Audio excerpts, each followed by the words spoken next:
Well, it's an absolute pleasure to welcome the former head goalkeeping coach for Aston Villa, a man that Villa fans adore, forever a villain, of course, and a lot of great insight regarding, of course, Emiliano Martinez, our number one keeper, and amazing to say, Neil, right now, World Cup champion. Incredible. Becoming the first active Villa player to ever do that. I mean, he already did that being in the final, but now that he's a champion, it's incredible. Neil, Big Cuts, unbelievable to have you here. How are you, buddy?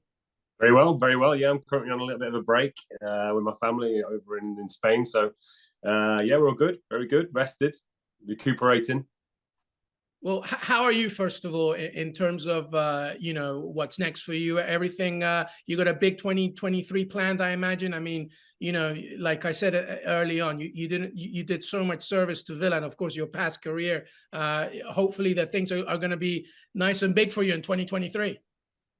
Yeah, I think it's just important now that I sit back and take stock and reevaluate exactly what I've done over the last 3, 4, 5 years. It's a big roller coaster being in the Premier League, the ups and the downs, and you don't realise until you come off it, psychologically how much it takes away from you. So you need a break now and again to recharge, like I say, restart, rethink, and get ready for the next challenge. Because when the next challenge comes along, you need to be ready, and that's what I'm hoping to be. I'm going to go into a few football clubs, go around, meet a few people, see a few goalkeeping coaches, and still try and improve, because that's what it's all about. Keep moving forward, you keep learning, you keep progressing, and that's what I'm all about. I try to be the best I possibly can be. Absolutely, my friend, and you have proven that more and more so often than not. Emiliano Martinez being a great example, of course. Hey, listen, and if there's a club in MLS in America that you may be looking at, maybe I'll put in a good word for you. Maybe at the beach, if you're ever interested. You never know. You never know. Like I say, I'm always learning, I'm always moving forward, I'm always open to things. So I'm just not sure what next step will be, and I'm open to anything because it's another string to the bow. It's another experience, and I'm all about those experiences. Well, my friend, good luck to you and your family. I'll be looking for sure to what happens next with you. All right, let's get to it. First of all, how did you personally feel like just watching, obviously Argentina, but Emiliano Martinez win this thing? You are a good friend of his. You worked with him. We know the journey, the fact that he wasn't even considered to be the number one keeper for Argentina until he came to Villa.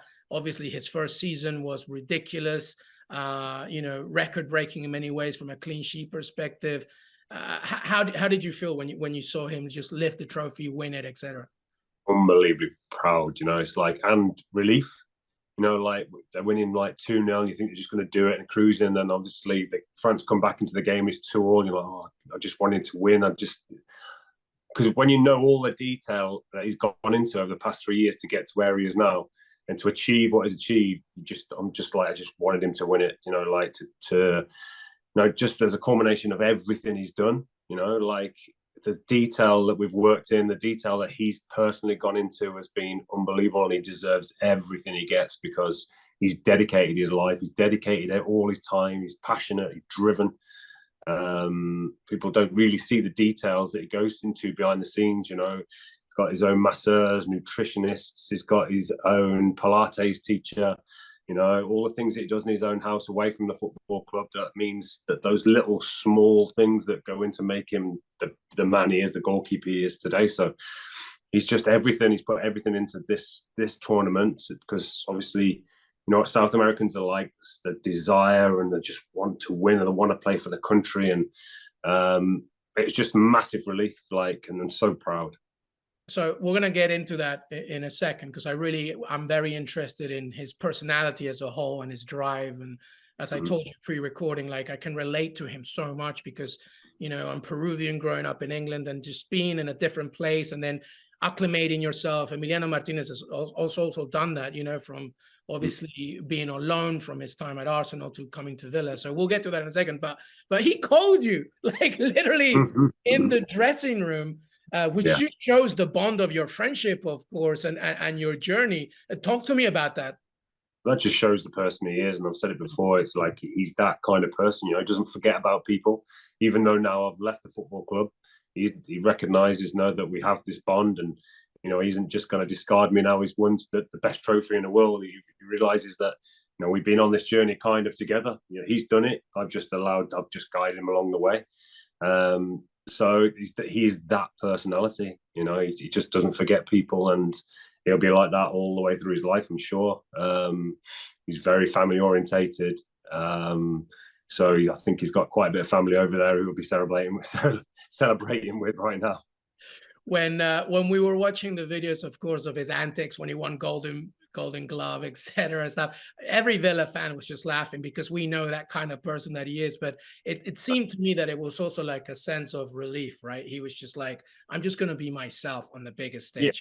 And that's what he does. It is a relief. He does it when he saves the penalties. That little dance that he does is a relief. It's a relief and a release of making an unbelievable save. His desire to keep the ball at the back of net. We all talk about this desire, but that is him.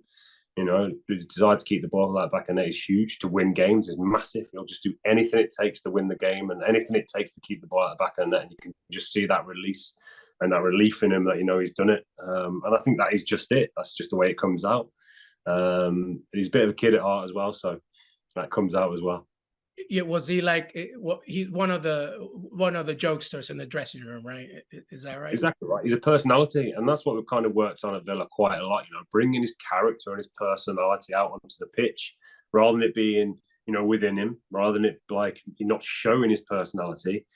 We were working a lot on pushing himself to the point where he's not quite arrogant, but he's confident to the point of arrogance on the pitch, where everyone can see that he's confident. Not just feeling it inside, but showing it within your mannerisms and the way you hold yourself. Big thing that we worked on throughout the whole of last year was really trying to force that out, shoulders back, chest forward, head up. And then whatever it takes to get your personality over to people, because that's where your leadership comes in. People can see you care. People can see that you're bothered. And your leadership comes from what you do in terms of your presence and your character. Whereas before, he'd go within himself a little bit, go in his shell a little bit, and be quite frustrated by things that weren't going right. Whereas I was trying to bring that out a little bit more, don't get frustrated inwards, get frustrated outwards, help people, lead people. And he's doing that far better now.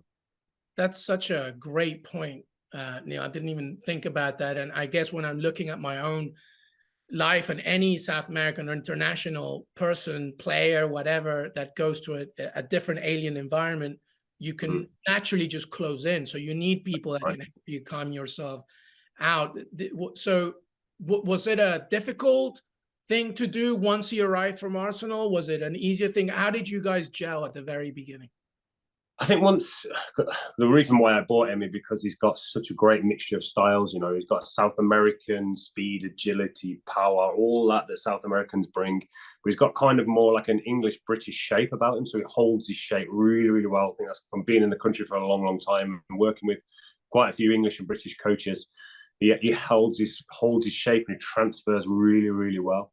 His biomechanics are excellent. So when I saw that, I was like, that's perfect for me, because that's exactly how I work, like the detail of movement and all the biomechanical detail that goes into it. So I knew I could put it forward to Johan Lange. Was it you directly or did you have a list and he was like your number one? Yeah, so it was a list. Obviously, myself and Johan and the scouting department would have lots of meetings. The scouting department obviously they would go mainly off stats. So they go like this, that goalkeeper would have this many clean sheets over this many games. And Emi would be somewhere probably down the middle to the bottom of that because he hadn't played games. But then luckily enough, Johan and the scouting department, Dean Smith, Christian Perslow, were open to my ideas and my thoughts on how I work. And Emi ticked every single box. So I put a bit of a presentation to them. This is what he would bring. Really? You did like a full-on slide presentation of it? Yeah, because you're not talking pence, are you? You're trying to convince these people that you're willing to spend 18, 19, 20 million on a goalkeeper that's not really played first team football, not really played international football at the highest level. So then you're trying to convince them of a vision. And luckily, they were open to that. Good people understood how I work and the kind of person I am and how driven I am to make him the best I possibly can do and the best he possibly can be. So I think Dean Smith was the manager at the time. He understood it and listened to it. And it was just a matter of convincing Emi, this is what we're going to do. And Emi is the most driven person in the world. So it's like, this is what I'm going to make it. This is how we're going to work together. And it's a journey for both of us. It's not just you. You know, I'm going to do everything I possibly can to get you on this journey and help you to become the very, very best. And, you know, and again, I keep saying it, he's the one that's done it. I've just guided him along the way, you know, and it's always been a discussion between me and him. It's not me going, do this, do that. It's like, how are we going to make you better? How together are we going to make you the very, very best? And he's just absolutely smashed it. Amazing stuff. I mean, not a surprise why he would call you. Obviously, the bond that you guys created it. I'm still super impressed by, I guess the best way to describe it, Neil, is that when you tried to bring Emi to the club and Emi Dibu saw the vision, you were trying to go beyond the X's and O's. It wasn't just about like what you saw on paper. Like you said, like he was probably midway somewhere in terms of saves, shots stopped. What was your biggest selling point? Like what did you see in Emi that not nobody, but like not at least that many people within the club or anywhere else really saw? Yeah, but I think it was a lot of things. We see him crying in the FA Cup final, which means, you know, his passion and his desire to win things is huge, like way up there. You know, he's driven to be that best. You know, he's going to be driven because he wants to win. He wants to play and he wants to win things. And that's a massive thing for me. You know, he's like, his desire to be the very best and his desire to win is huge, and it ticks a massive box. You know, you're going to put him on a pitch and he's going to give you absolutely everything. And we've seen it so many times at Villa. He's come into games like full of like, he's had a flu, he's had a bug, and he's burning up. Not many people play. He goes through the pain barrier, just play, and he'll play, not only play, but play excellently well. There's times with COVID where he's had to fly from Argentina to Croatia, train with Croatia. Wasn't allowed back in the country till 12 o'clock, 1 o'clock the following morning. We flew in, it was fine. I think got to bed at 3 o'clock. We had a 12 o'clock kickoff and he played fine, no problems at all. So that kind of desire and that kind of drive is a massive tick.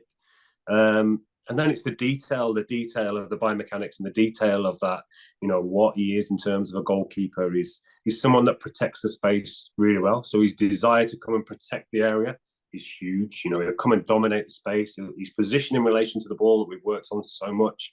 You know, stepping outside your comfort zone so you know you're going to attack the space. And, you know, anything in that box he's going to come and get. And the detail of holding your shape and not having loads of triggers before the ball's hit. You know, like so quick at transferring because he holds his shape.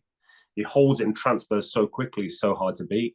See, the save in the last minute of the game was so detailed. He didn't move. He didn't rotate, he didn't fall back. And if you see the pictures, his shoulders are square, his head's square, and he's like, you've got nowhere to go. We've worked so much on that, you know, that just holding your triggers and watching the ball. A lot of hand-eye coordination stuff where we're smashing balls at him. Because the more you do that, it becomes a bit like table tennis. You know, do you play table tennis? Yeah.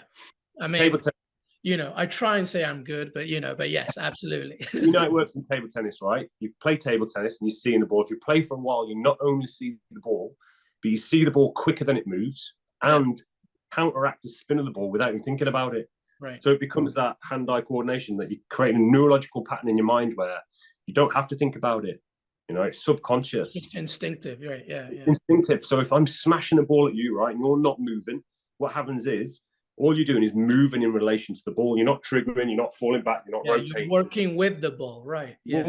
Working with the spin of the ball, but it's subconscious. You see the spin of the ball and the movement of the ball without even thinking about it. And that's what it does over time, hand-eye coordination and all the detail, the biomechanics behind that, you know, the non-triggers, the not moving your chin, you're not rotating, you're not falling back. All that detail goes into that final last save that he made. You know, it's huge. Yeah, that's a great way to describe it. That's right, because he doesn't move there. He just makes himself huge. And because the person he is, he's like, you're not beating me. So when you get into that position now, because you've seen that position so many times in your head, you know, and you've held your shape and go, go on then, what have you got? And because he's come down the line, he's held and he's not fallen out of the way. A lot of goalies would have fallen out of the way or rotated or gone down too early. He just held and he's given nowhere to hit. So with that, then the his way of saving penalties as well, even in free kicks. You said something earlier that really impressed me, which was like you try to embrace his mannerism, like kind of like an animal in the safari, right? Like just to make himself omnipotent or big or whatever. Penalties, clearly that's it. He does everything he can to make that person insecure, right? Did you work a lot on that as well? We've spoken about it, but it's just, again, it's unleashing it because he's got that within him. He already has it to maximize it. What can we do to maximize it? Doesn't train all the time. Lads hate him for it. Amy, shut up. You know what I mean? Get on his nerves, and it's like, who would he frustrate the most? Most of them. It's like, but that's him. That's his personality. That's what he does, and we try to really bring that out, not let it stay in. So even in just training, just like playing around at the end and doing penalties, he's doing that. Well, these boys and the boys that play at the highest level are winners. They're born winners. So even when you're always competition. Training, it has to be that way, and you have to create that kind of environment. But what you do in training is what you take to a game. So you need to be at that level every single day. You've got to be competitive. You've got to be a winner, and you've got to create the environment where every day you've got to compete. You've got to do it in a fun environment where everybody comes and enjoys their work, and you're all in together. But you've also got to compete against the next man. So when you're going into penalty practices, it's like, it's you against me. Come on now. Yeah. And there's been so many times where I've had to drag him off the pitch because he's in there for like too long. Oh, one more penalty or two more penalties. You're like, no, come on. Do you know, it's like, enough's enough. Like, and they're the things where you end up getting little injuries, little finger injuries or little niggly injuries. Where and you're like, I told you to not stay longer. Exactly right. We did it. We went to Australia pre-season. He got a little niggle and he'd been out there for hours. And I'm like, Emi, come on. And I think he learned a little bit because he picked up a little niggle and he was much better after that, to be fair. Unbelievable. Okay, so I don't want to take... But remember, you got to remember, he's only been playing like for 3 seasons. So he's learning. He's like a 22-year-old, 23-year-old, really. That's right, because obviously he was, well, definitely from this position, being a starting goalkeeper for a Premier League club, it has not been long at all, despite he's learning. He's never been really a starter for a long amount of time, so he's constantly That's why I think of him, Neil, as like, there's like a working class sort of attitude towards him. You know, I came from a working class, you know, just like, no matter what, you're just going to get the job done. And I feel like he does it. Yeah, it definitely does that. But isn't that a South American thing where they're hardworking, driven, desire, passionate, all those things? Whether we drink a beer or stop a penalty, we're going to do it with passion. Like that all the time. You're going to do it properly, aren't you? So the only other thing I had 2 more things to just bring up. The next one was, I wanted to just, him as a human being. It's different when you're like, you know, an English-born, English-raised, you're at home, like your family's there. It's very different for him. Like you said, you know, like his family's in Argentina, but he's been there for a long time. I can relate to that so much. Just like, I call, you know, it's my home still, England. I consider that. I'm sure Emi at some point obviously felt that, but he has a family. How did he go through any kind of cultural struggle, like throughout this? Struggle is not the right word, but just like, did you notice like it's different for him as opposed to the likes of like, I don't know, Jacob Ramsey or Ollie Watkins? Do you know what I mean? I think it's different. I think what he is, because as a leader, he tries to bring his culture over to probably the English boys a little bit more, which I think is fantastic.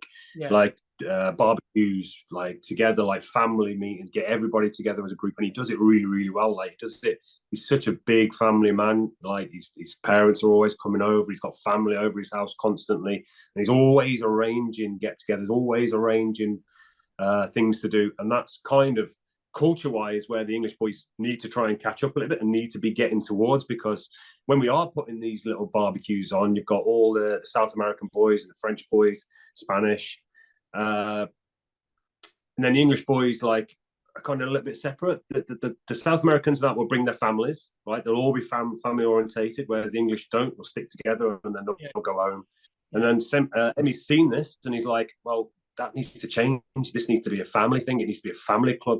You know, and trying to integrate that more into the English boys, you know. So he's legitimately doing that. He's like hosting parties or whatever. That's the way of leading. That's what he wants to be, you know. He wants to lead people and turn the club into more of a family club, you know, where all the players and all the staff and all the families are together, rather than it being just the South American boys and their families and the French lads and their families, Spanish boys. And then the English boys kind of on their own. It needs everybody together. Yeah, you can definitely feel that. You can definitely feel that. Final question: how do you see the future now? Obviously, like you know, he's got a contract up to 2027. Like, he's just a massive part of Villa. Like, how do you see it? A lot of Villa fans that don't know, you know, especially younger ones, are worried like, oh, somebody's going to come in big. It's like, Emiliano Martinez is a very loyal person. You know, I'm not saying that nothing's never going to happen, but what do you see his future in the rest of the season, next season, etc.? He's very, very loyal. He's a very loyal person. You can see that from the way he rang me straight after the game. It's like he's a loyal, caring person, and he loves a football club. But the big thing is you've got very, very rich owners that are not going to sell him for next to nothing. You've got a football club that's growing all the time. You know, you've got a manager that's come in that's obviously a very, very good manager that's going to keep the club moving forward.